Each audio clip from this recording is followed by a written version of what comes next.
When you think about that big, hairy, audacious goal, that thing you want to reach out in the future is about how do I put the things in place to get there? And then failure is not an option. I get personally motivated when someone says, you can't give this person the skills they need. They'll never do it. For me, mentally, it's game on. I consider Scott a visionary. He takes processes that have been either stagnant or the same way for a long time and makes them better. He's a guy that never says no, and I think it's what kind of person Scott is. I think he takes everything with the highest level of integrity. He takes that heart and spirit in that personal development, both within our enterprise and also in the community. If you strive for adequate, there'll be times when you can't reach it. If you're not adequate, then you're going to be below what people expect of you. If you strive for excellence and you don't hit it every now and again, you're still better than most.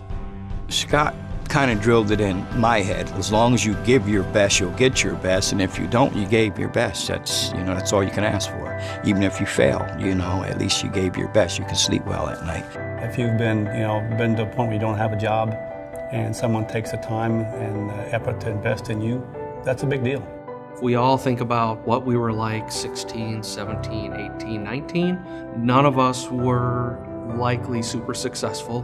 We were all goofing with our friends and our buddies, and we all might have done some of those same things. And others just get caught. Because I had drug history, I had alcohol history, I had incarceration history. I had all the things that you wouldn't hire a person for. I didn't give myself a second chance up until I made up my mind. And once I made up my mind, now you need a second chance. You need people willing to talk to you. You need people willing to give you a chance. And Project Iowa and Scott embrace that. The power of Central Iowa Works is that as we're working with these individuals, we may recognize that they're not a perfect fit for Bridgestone or they're not a perfect fit for Danfoss, but based on our knowledge of all these employers and how they operate, we can help direct them to where they will be successful.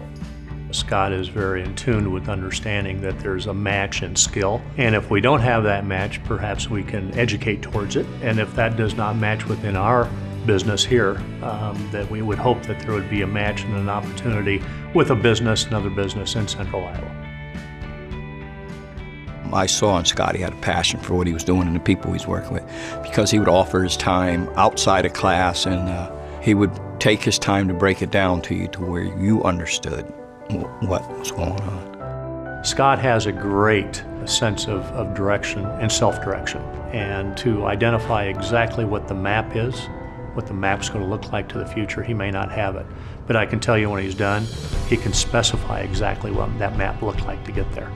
This compass tells me true north. What the compass doesn't tell me is where are the swamps, where are all the obstacles of how I can't go exactly north. So sometimes you just have to figure out, am I moving north? Am I moving in that direction? Can I step one step closer? And every time you take one step closer, it builds momentum, it becomes easier.